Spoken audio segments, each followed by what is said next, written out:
Hello, my dear student. How are you? I am fine. তো আজকের যে বাংলা দ্বিতীয় পত্র আমরা শিখব সে বিষয়ে আলোচনা করব। সর্বপ্রথম উপপদ তৎপুরুষ। খুব সহজেই উপপদ তৎপুরুষ কীভাবে আমরা জানবো বা শিখব সে বিষয়ে আলোচনা করব। তো দেখো যে উপপদ তৎপুরুষ শুধু মনে রাখবো আমরা একটি, যে এই গঠন দিয়েই মনে রাখবো। মনে রাখার কৌশল হচ্ছে পূর্বপদ বিশেষ্য থাকবে, এর সাথে ক্রিয়ামূল বা ক্রিয়া যুক্ত থাকবে, ব্যাসবাক্য হিসেবে থাকবে যে বিশেষ্য ক্রিয়া যে।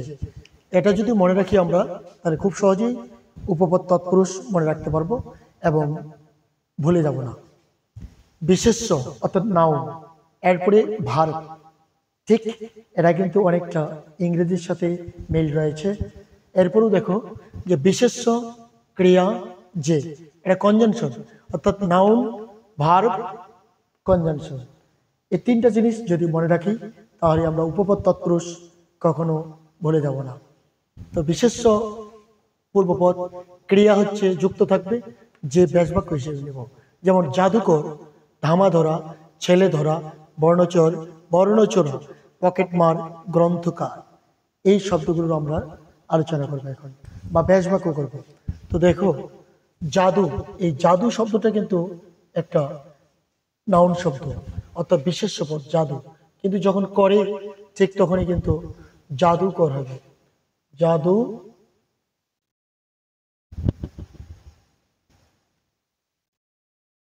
জাদু করে যে, এটা মনে রাখতে হবে।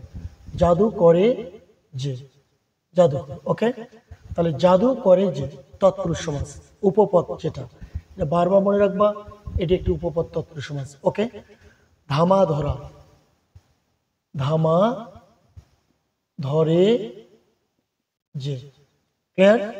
এবার ছেলে ধরা, ছেলে কিন্তু একটা নাউন এবং যেটা বিশেষ্য, ছেলে ধরা, স্পষ্ট বোঝা যাচ্ছে যে ছেলে শব্দটি বিশেষ্য পদ অর্থাৎ নাউন, ধরা শব্দটা ক্যাচ, এটা হচ্ছে ক্রিয়া, ওকে।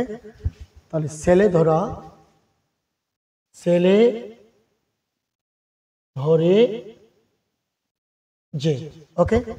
বর্ণচর, বর্ণে চরে যে, এটা মনে রাখবো, বনে চরে যে, প্রাণীগুলো যে বনে চরে বেড়ায় সেটাকে বোঝানো হয়েছে।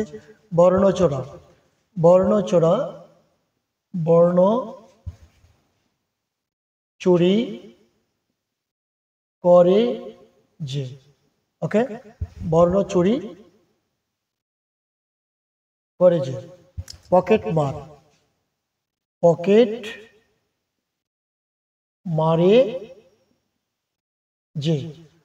গ্রন্থকার, এখানে পার্থক্য, গ্রন্থকার, গ্রন্থকার হচ্ছে একজন গ্রন্থকার, সাহিত্যিক বা লিটারেচার, এটাকে বলে গ্রন্থকার। আর গ্রন্থাগার সেটা হচ্ছে লাইব্রেরি, ওকে। এখানে কিন্তু পার্থক্য। তো গ্রন্থকার, এটা লেখো গ্রন্থ রচনা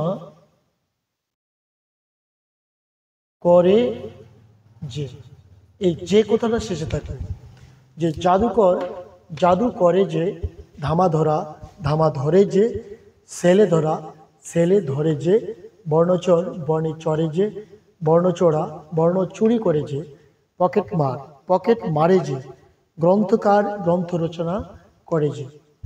এইভাবে ভেঙে ভেঙে যদি আমরা সমাজগুলো শিখে থাকি তাহলে খুব সহজেই সব সমাজ মনে রাখতে পারবো। তো উপপদ তৎপুরুষ সমাস তাদের মধ্যে একটি, খুবই ইম্পর্ট্যান্ট এবং এটা পরীক্ষায় বেশি করে এসে থাকে, তাই আমরা খুব ভালোভাবে জানবো, ওকে। আশা করি ভিডিওটি ভালো লেগেছে। Best of luck, thank you very much.